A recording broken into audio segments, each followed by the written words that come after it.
pada raja. 1 Raja-Raja 19. Daud berperang melawan Bani Amon dan orang Aram. Sesudah itu matilah Nahas, raja Bani Amon, lalu anaknya menjadi raja menggantikan dia. Lalu berkatalah Daud, aku akan menunjukkan persahabatan kepada Hanun bin Nahas, sebab ayahnya telah menunjukkan persahabatan kepadaku.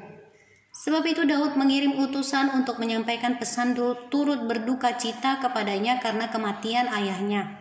Tetapi ketika pegawai-pegawai Daud sampai ke negeri Bani Amon itu kepada Hanun untuk menyampaikan pesan turut berduka cita kepadanya, berkatalah pemuka-pemuka Bani Amon itu kepada Hanun, apakah menurut anggapanmu Daud hendak menghormati ayahmu karena ia telah mengutuk kepadamu orang-orang yang menyampaikan pesan turut berduka cita? Bukankah dengan maksud untuk menyelidik, untuk mengintai dan menghancurkan negeri ini? Maka pegawai-pegawainya datang kepadamu. Lalu Hanun menyuruh menangkap pegawai-pegawai Daud itu, disuruhnya mencukur mereka dan memotong pakaian mereka pada bagian tengah sampai pangkal paha mereka. Kemudian dilepasnya mereka. Ketika mereka berjalan pulang, diberitahukan kepada Daud tentang orang-orang itu, lalu disuruhnya orang menemui mereka. Sebab orang-orang itu sangat dipermalukan. Raja berkata, tinggallah di Yeriko sampai janggutmu itu tumbuh, kemudian datanglah kembali. Setelah dilihat Bani Amon bahwa mereka telah membuat dirinya dibenci oleh Daud, maka Hanun dan Bani Amon itu mengirim 1000 talenta perak untuk menyewa kereta dan orang-orang berkuda dari arah Mesopotamia, dari Aram Maaka dan dari Aram Zoba. Mereka menyewa 32.000 kereta serta raja negeri Maaka dengan tentaranya yang datang berkemah dekat Medeba. Juga Bani Amon itu berkumpul dari kota-kota mereka dan datang untuk berperang.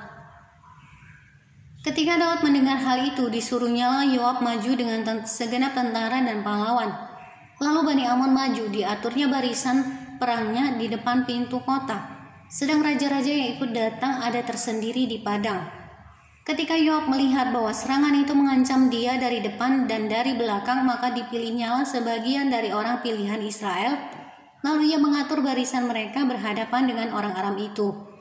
Selebihnya dari rakyat itu ditempatkannya di bawah pimpinan Abisai adiknya, dan mereka mengatur barisannya berhadapan dengan Bani Amon itu. Lalu berkatalah Yoab, jika orang Aram itu lebih kuat daripadaku, maka haruslah engkau menolong aku.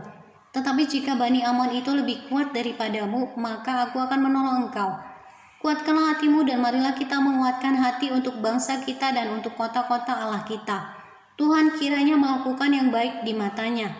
Lalu Yoab dan tentara yang bersama-sama dengan dia maju menghadapi orang Aram itu untuk berperang, dan orang-orang itu melarikan diri dari hadapannya.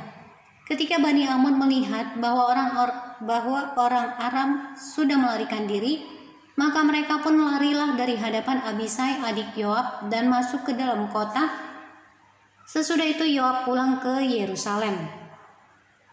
Ketika orang Aram melihat bahwa mereka telah terpukul kalah oleh orang Israel, maka mereka mengirim utusan-utusan dan menyuruh orang Aram yang di seberang sungai Efrat maju berperang di bawah pimpinan Sofak, panglima tentara Hadadezer.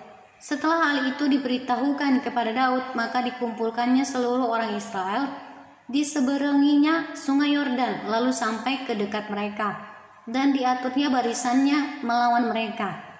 Ketika Daud mengatur barisannya berhadapan dengan orang Aram itu untuk berperang, maka mereka bertempur melawan dia, tetapi orang Aram itu lari dari hadapan orang Israel.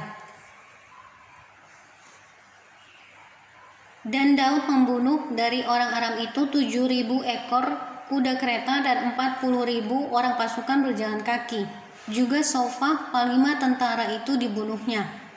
Ketika dilihat orang-orang yang takluk kepada Hadadezer bahwa mereka telah terpukul kalah oleh orang Israel, maka mereka mengadakan perdamaian dengan Daud dan takluk kepadanya. Sesudah itu orang Aram tidak mau lagi memberi pertolongan kepada Bani Amon.